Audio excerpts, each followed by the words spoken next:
सो है guys, previous class में हमने पढ़ा था कि जो प्लेसेंटा के फंक्शंस हैं वो पढ़े थे। तो इस क्लास में हम पढ़ेंगे कि जो प्लेसेंटा के हार्मोन्स है, जो प्रोटीन हार्मोन, जिसमें हमने देखा था कि एचसीजी ह्यूमन कोरियोनिक गोनाडोट्रोपिन है, स्टेरॉयड हार्मोन जिसमें प्रोजेस्टेरोन एंड एस्ट्रोजन आते हैं। तो एक एक करके इन हार्मोन्स के बारे में पढ़ेंगे। पिछली क्लासेस में हम हार्मोन्स का बेसिक्स पढ़े थे कि जो प्लेसेंटा के फंक्शंस में आते हैं, ठीक है। फिर उसके बाद में होता है कि जो हार्मोन्स, प्रोटीन हार्मोन्स सबसे पहले पढ़ेंगे। इसमें आते हैं 4 हार्मोन्स आते हैं। एचसीजी आएगा, ह्यूमन कोरियोनिक गोनाडोट्रोपिन, ठीक है। एचपीएल आएगा, ह्यूमन प्लासेंटल लैक्टोजन रिलेक्शन आएगा, और पप्पा आएगा, ठीक है। तो इसमें सबसे पहले हम पढ़ेंगे एचसीजी। एचसीजी क्या होता है कि ये 7 day after the fertilization detect होता है इन ब्लड में, और 9 day after the fertilization detect होता है यूरिन में। तो हमने जो क्लासेस पढ़ी थी पिछली, उनमें भी एम्ब्रियोलॉजी में पढ़ा था कि ये कब डिटेक्ट होता है। तो 7 डे आफ्टर फर्टिलाइजेशन क्या ब्लड में डिटेक्ट होता है, ये एक एमसीक्यू है, अच्छे से याद रखना है। और 7 डे आफ्टर फर्टिलाइजेशन डिटेक्ट होता है यूरिन में, ये भी एक एमसीक्यू है, ठीक है। और इसी को जब यूरिन में डिटेक्ट होता है, तो जो पॉजिटिव जो प्रेगनेंसी टेस्ट करते हैं, अगर ये यूरिन में डिटेक्ट हुआ तो इसको बोलते हैं पॉजिटिव प्रेगनेंसी टेस्ट, ठीक है। ठीक है। फॉर्मेशन ऑफ एचसीजी किससे होता है हमने पढ़ा था जब एम्ब्रियोलॉजी के बाद में क्लासेस पढ़ी थी, उसमें पढ़ा था सिनसाइटोट्रोफोब्लास्ट में क्या होता है, एचसीजी का फॉर्मेशन होता है, ठीक है। साइटोट्रोफोब्लास्ट, सिनसाइटोट्रोफोब्लास्ट, ये सब हमने पढ़ा था उसमें। तो फॉर्मेशन ऑफ एचसीजी कहाँ होता है, सिनसाइटोट्रोफोब्लास्ट से, ठीक है। फिर बायोलॉजिकल फंक्शन ऑफ एचसीजी क्या है, maintain the corpus luteum. Corpus luteum को मेंटेन रखता है कब तक, जब तक कि प्लेसेंटा का फॉर्मेशन नहीं हो जाता, ठीक है, 3 मंथ्स तक, 12 वीक्स या 3 मंथ्स, ठीक है। ये मेन काम है एचसीजी का, बायोलॉजिकल फंक्शन है एचसीजी का, जिससे ये क्या करेगा, कार्पस ल्यूटियम से अगर मेंटेन करके रखेगा तो सीक्रेट करता है क्या, एस्ट्रोजन एंड प्रोजेस्टेरोन, जिसका मेन काम क्या है इन दोनों का, मेंटेन द प्रेगनेंसी, ठीक है। मेनली क्या करता है, प्रोजेस्टेरोन मेंटेन करता है प्रेगनेंसी को, ठीक है। फिर होता है कि peak level of HCG. Peak level of HCG कितना है, 100 to 200 इंटरनेशनल यूनिट पर ml होता है। जो कितना होता है पीक लेवल कितने पर होता है, मेनली हम 56 डेज पे लेते हैं अगर मोस्टली पूछे तो, लेकिन हम क्या लेते हैं 60 to 70 डेज पे इसका क्या होता है, पीक लेवल होता है, जिसमें कितना लेवल हो जाता है 100 to 200 इंटरनेशनल यूनिट पर ml। फिर आफ्टर द 100 डेज इसका लेवल क्या होने लग जाता है, डिक्रीज होने लग जाता है, और फिर कांस्टेंट हो जाता है। डिक्रीज होगा कितना, कांस्टेंट हो जाता है 10 to 20। 100 से कितना आ जाता है, 10 to 20 इंटरनेशनल यूनिट पर ml। कब, 60 to 70 डेज पे पीक पे रहता है, 100 डेज पे क्या आ जाता है, डिक्रीज हो जाता है और कांस्टेंट हो जाता है उसके बाद प्रेगनेंसी में, ड्यूरिंग द प्रेगनेंसी, ठीक है। क्योंकि 100 डेज के बाद में हमने देखा था 3 मंथ्स के बाद में क्या हो जाती है, कॉर्पस ल्यूटियम नहीं रहती है, ठीक है, प्लेसेंटा आ जाती है। उसके बाद में क्या है, फंक्शंस ऑफ द एचसीजी क्या क्या है, क्या क्या फंक्शन है।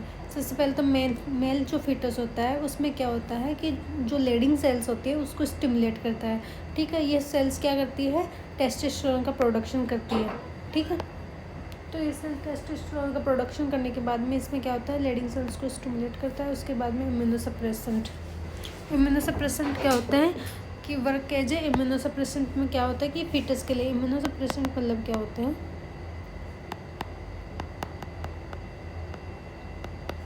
एक मदर है जिसमें क्या हो, फीटस क्या है, फॉरेन बॉडी है, ठीक है। अब मदर का जो इम्यून सिस्टम है वो उसको क्या करेगा, रिजेक्ट करने की ट्राई करेगा। रिजेक्ट करेगा तो क्या होगा, अबॉर्शन के चांसेज होंगे, ठीक है। तो इसमें क्या होगा, जो एचसीजी है वो इम्यूनोसप्रेसेंट की तरह कार्य करता है, वर्क करता है, और उसमें जो प्रेजेंट प्रेगनेंसी है उसको रिजेक्शन के लिए क्या करता है, प्रिवेंट करता है, ठीक है। अगर यहाँ से एक इम्पोर्टेंट क्वेश्चन होता है, अगर एचसीजी किन किन कंडीशंस में क्या होता है, इंक्रीज हो जाता है, तो ये याद रखना है। एचसीजी का जो इंक्रीज लेवल है वो किन किन कंडीशन में होता है। एक तो होता है हाइपर एमेसिस ग्रेविडरम। ग्रेविडा का मतलब होता है प्रेगनेंसी, तो प्रेगनेंसी लेते हो कि हाइपर एमेसिस मतलब कि प्रेगनेंसी के ड्यूरिंग क्या हो रहा है, मदर को हाईली वोमिट स्टेज है, ठीक है, वोमिटिंग बहुत ज़्यादा हो रही है, ठीक है। उस टाइम पे क्या होता है, एचसीजी का लेवल बढ़ जाता है। हाइड्रेटिफॉर्म मोल एक कंडीशन होती है प्रेगनेंसी की, एब्नॉर्मल प्रेगनेंसी में, इसमें क्या हो जाता है, एचसीजी का लेवल बढ़ जाता है। हम एब्नॉर्मल कंडीशंस में पढ़ेंगे हाइड्रेटिफॉर्म अच्छे से, तो आपको अच्छे से समझ आए। डाउन सिंड्रोम है, नाम तो इसका डाउन है पर इसमें क्या आता है, एससीजी का लेवल क्या हो जाता है, इंक्रीज हो जाता है। ठीक है, फिर यहाँ से एक और इम्पोर्टेंट एमसीक्यू बनता है, एससीजी का लेवल कब डिक्रीज हो जाता है अबॉर्शन में। जैसे ही प्रेगनेंसी क्या हो गई, प्रेगनेंसी अबॉर्शन में क्या होगा, प्रेगनेंसी का लेवल क्या हो जाएगा, प्रेगनेंसी एंड होगी तो अबॉर्शन, अबॉर्शन मतलब एससीजी का लेवल डिक्रीज हो जाएगा। ठीक है, एक्टोपिक प्रेगनेंसी में क्या हो सकता है, एक प्रेगनेंसी का लेवल होता है कि क्या हो जाता है, डिक्रीज होता है। एक्टोपिक प्रेगनेंसी क्या है, एबनॉर्मल प्रेगनेंसी में आएगी। इसमें क्या होगा, जो फिटस का वैसे तो हमने देखा था इम्प्लांटेशन कहाँ होता है, जब जाइगोट इम्प्लांटेशन होता है तो किस में होता है, एंडोमेट्रियम में होता है। ठीक है, एंडोमेट्रियम में ना हो कि किसी और जगह, यूट्रस में फिटस का जो जाइगोट का जो होता है ट्रांसप्लांट ना हो के किसी और जगह होना। ठीक है, यूट्राइन कैविटी में, जैसे फेलोपियन ट्यूब में हो गया, किसी भी जगह हो सकता है यूट्रस को छोड़ के, तो उसको बोलते हैं एक्टोपिक प्रेगनेंसी। ठीक है, तो इसमें क्या होता है, इन दो कंडीशंस में क्या हो सकता है, एससीजी का लेवल डिक्रीज हो जाता है कहाँ, एक्टोपिक प्रेगनेंसी एंड अबॉर्शन में। फिर उसके बाद में आ सकता है कि एससीजी सीरम से कब डिसअपियर हो जाता है, तो SCG disappear from the serum after 2 weeks of delivery. ठीक है, 2 वीक डिलीवरी के बाद में, 14 डेज के बाद में, 14 to 15 डेज के बाद में क्या हो जाता है, ये सीरम से क्या हो सकता है, डिसअपियर हो जाता है क्या, एससीजी डिलीवरी के 14 डेज बाद में, 2 वीक्स के बाद में। ठीक है, इम्पोर्टेंट क्वेश्चन है। फिर उसके बाद में हम how to detect SCG in urine, urine में एससीजी कैसे डिटेक्ट होता है, जैसे आप पॉजिटिव प्रेगनेंसी टेस्ट बोलते हो, उसमें कैसे डिटेक्ट होता है। सबसे पहले यूरिन का सैंपल कलेक्ट करेंगे। ठीक है, किसके लिए, डिटेक्शन ऑफ द एससीजी और एंटीजन। ठीक है, यूरिन सैंपल लेंगे मदद से, इसमें क्या होगा, एंटीजन होगा एससीजी का। ठीक है, उसमें क्या होगा, एक एंटीसीरा क्या करेंगे, मिक्स करेंगे। एंटीसीरा किसके लेंगे, एंटीबॉडी लेंगे अगेंस्ट द एंटीजन। ठीक है, दोनों को मिक्स करेंगे, यहाँ एंटीजन एंटीबॉडी रिएक्शन होगी, बट ये क्या होगी, नो विजिबल रिएक्शन होगी, कोई विजिबल रिएक्शन हमें देखने को नहीं मिलेगी। ठीक है, मतलब अब हमें विजिबल रिएक्शन तो देखने को मिली नहीं है, हमें पता नहीं है एससीजी जो एंटीजन है ये प्रेजेंट है या नहीं है। फिर उसके बाद में इसमें क्या, for detection of antibody of antisera attach और फ्री। अब हमें ये देखना है कि जो एंटीबॉडी है वो एंटीजन के साथ में अटैच हुई है या फ्री है। ठीक है, अगर एंटीजन के साथ में अटैच हो गई तो आगे रिएक्शन नहीं होगी, अगर एंटीजन के साथ में अटैच नहीं हो के फ्री है, ठीक है, मतलब एससीजी नहीं है, तो आगे रिएक्शन होगी। तो उसमें क्या करेंगे, इस सॉल्यूशन में जहाँ पे विजिबल रिएक्शन नहीं हुई है, इस सॉल्यूशन में आगे क्या करेंगे हम,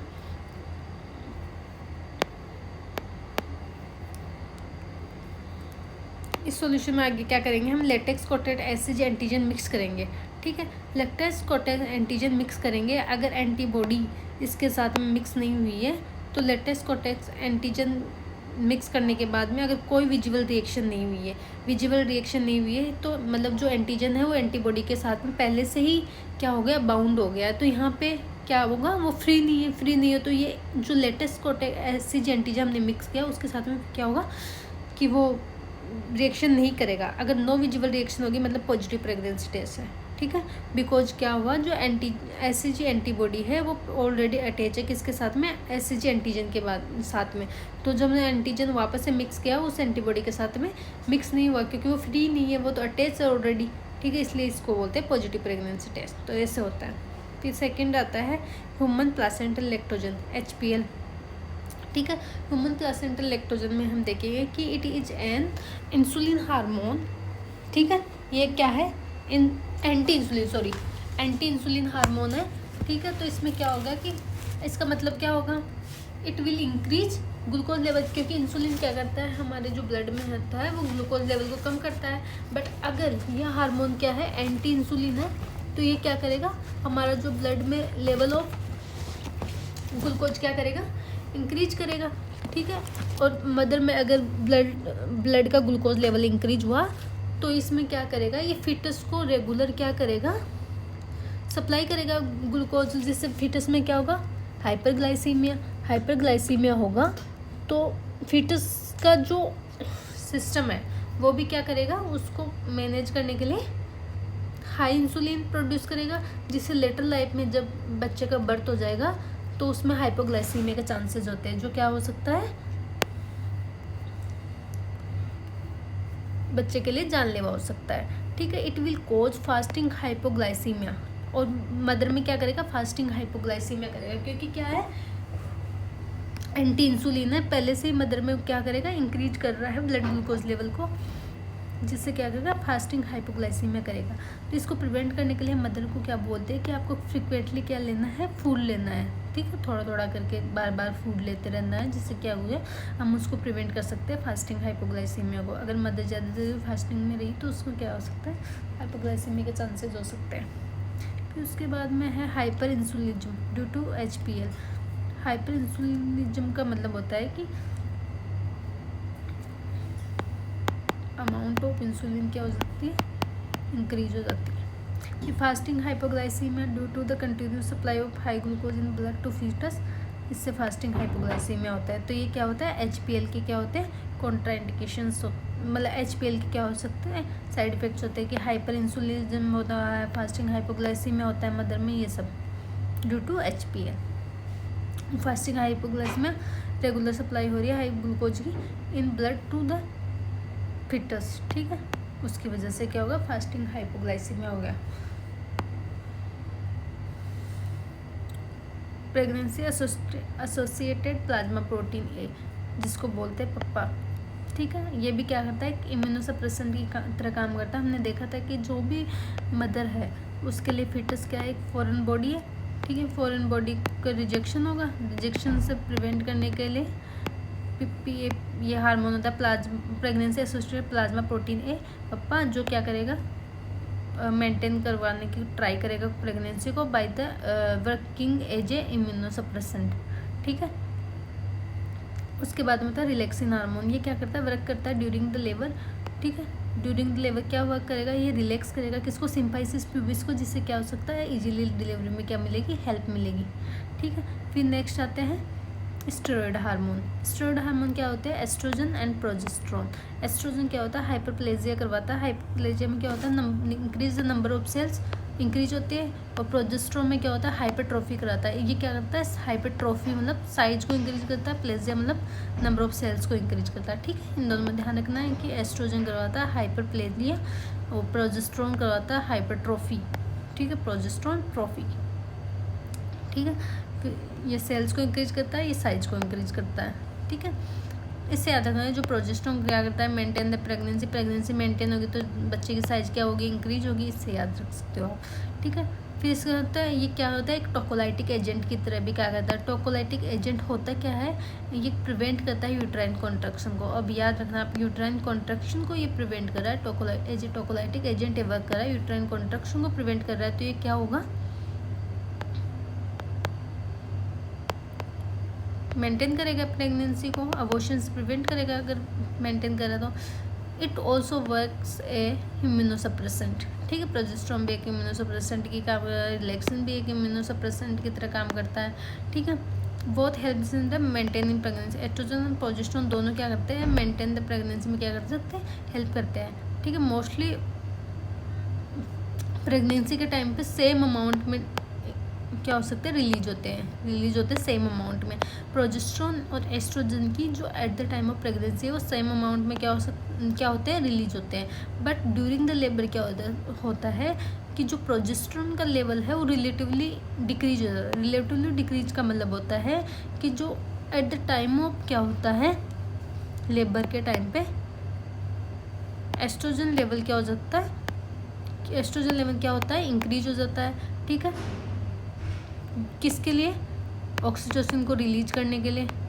एस्ट्रोजन क्या करेगा, ऑक्सीटोसिन को रिलीज करवाएगा, उसके लिए क्या हो जाता है, इसका लेवल इंक्रीज हो जाता है। प्रोजेस्टेरोन का लेवल जितना प्रेगनेंसी के टाइम होता है उतना ही होता है, बट एस्ट्रोजन के लेवल के इंक्रीज होने की वजह से रिलेटिवली इसका लेवल क्या हो जाता है, डिक्रीज हो जाता है, जिसकी वजह से जो ऑक्सीटोसिन रिलीज हुआ वो क्या स्टार्ट करता है, यूट्राइन कॉन्ट्रैक्शन स्टार्ट करता है ड्यूरिंग द लेबर, जिससे क्या होता है, डिलीवरी होती है, ठीक है, डिलीवरी होगी।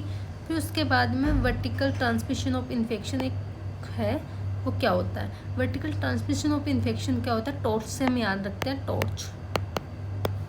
T for toxoplasma gondii, O for orthomyxo and HIV, R for rubella, C for cytomegalovirus, H for herpes simplex virus. ये क्या हो सकता है? Vertical transmission. वर्टिकल ट्रांसमिशन का मतलब होता है कि ये सब है ना प्लासेंटा को भी क्रॉस कर सकते हैं और मदर टू फिटस में क्या होते हैं? ट्रांसफर होते हैं। This if cross the placenta and enter in foetus by the mother. ठीक है, ये वर्टिकल ट्रांसमिशन इसी को बोलते हैं। और ये क्या हो सकता है? क्या होता है? तो इन प्रेगनेंसी में क्या करते हैं? मदर को इन सबसे क्या करते हैं? प्रिवेंट करते हैं। तो हमने क्या क्या पढ़ा इसमें? हमने जो स्टेरॉइड हार्मोन्स पढ़े जिसमें एस्ट्रोजन प्रोजेस्टेरोन पढ़ा। हाइपरप्लेजिया हाइपरट्रोफी दोनों करते हैं। हाइपरप्लेजिया में क्या हो रहा है? इंक्रीज नंबर ऑफ सेल्स करता है। ये प्रोजेस्टेरोन क्या करता है? हाइपरट्रोफी करता है, साइज इंक्रीज करता है, जिसमें ये वर्क करता है कि जो भी इम्यूनोसप्रेसेंट की तरह काम करता है, टोकोलाइटिक एजेंट की तरह काम करता है, जो प्रिवेंट करता है कॉन्ट्रैक्शन को। ठीक है, at the time of labour relatively progesterone को लेवल डिक्रीज हो जाता है, जिससे ऑक्सीटोसिन इंक्रीज और एस्ट्रोजन इंक्रीज, जिससे क्या होता है? लेबर के बाद में डिलीवरी होती है। ठीक है, फिर हमने 4 रिलैक्सिन पप्पा और HCl HCG पढ़ा था, जिसमें रिलैक्सिन क्या करता है? ड्यूरिंग द लेबर क्या होता है? सिंपाइसिस प्यूबिस को कहता है रिलैक्सिन से ही पता चला रिलैक्स करेगा और जिससे इजीली होगी। और पप्पा क्या करेगा? एज इम्यूनोसप्रेसेंट काम करेगा। ठीक है, उसके बाद में क्या होता है? पापा का काम क्या होता है? बचाव करना।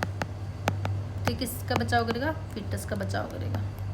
ठीक है, फिर होता है HCl ह्यूमन प्लेसेंटल लैक्टोजन। वो हमने क्या, इसका एक चीज़ याद रखना, एंटी इंसुलिन की तरह वर्क करता है। एंटी इंसुलिन क्या, इसके 2 हाइपर इंसुलिनिज्म होता है, क्योंकि एंटी इंसुलिन की तरह वर्क कर रहा है, इंसुलिन के अगेंस्ट करेगा, तो ड्यू टू HPL हाइपर इंसुलिनिज्म होगा। फिर जिससे क्या होगा?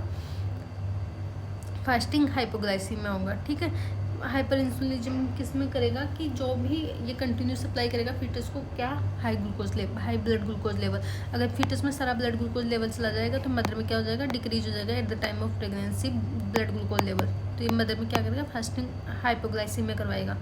ठीक है, फिर उसके बाद में होता है, हमने HCG के बारे में पढ़ा। इससे ये क्या है कि जो यूरिन में डिटेक्ट होता है 9 डे आफ्टर द फर्टिलाइजेशन, और जो ब्लड में डिटेक्ट होता है 7 डे आफ्टर द फर्टिलाइजेशन। उसके बाद में हमने जो पॉजिटिव प्रेगनेंसी टेस्ट कैसे करते हैं, ठीक है, वो सब पढ़ा। ये रिएक्शन देखी उसके बाद में। ठीक है, ये सारा देखा, जिसमें हमने देखा कि HCG का भी इंक्रीज होता है। 3 कंडीशन देखी, हाइपरेमेसिस ग्रेविडरम, हाइड्रेटरी फॉर मोल और डाउन सिंड्रोम। HCG कब डिक्रीज होता था? अबॉर्शन, एक्टोपिक प्रेगनेंसी में। ये सब देखा। ठीक है, HCG के फंक्शंस और ये बाकी सब। HCG का लेवल का पीक लेवल पे होता है 56 to 70 डेज पे होता है, 100 to 200 इंटरनेशनल यूनिट पर ml। ठीक है, आफ्टर 100 डेज क्या हो जाता है? डिक्रीज होकर कॉन्स्टेंट हो जाता है। तो this is all about the placental hormones. आपको वीडियो अच्छी लगे तो वीडियो को लाइक करें, कमेंट करें, शेयर करें और सब्सक्राइब टू माय चैनल। ठीक है, बाय बाय, मिलते हैं नेक्स्ट वीडियो में।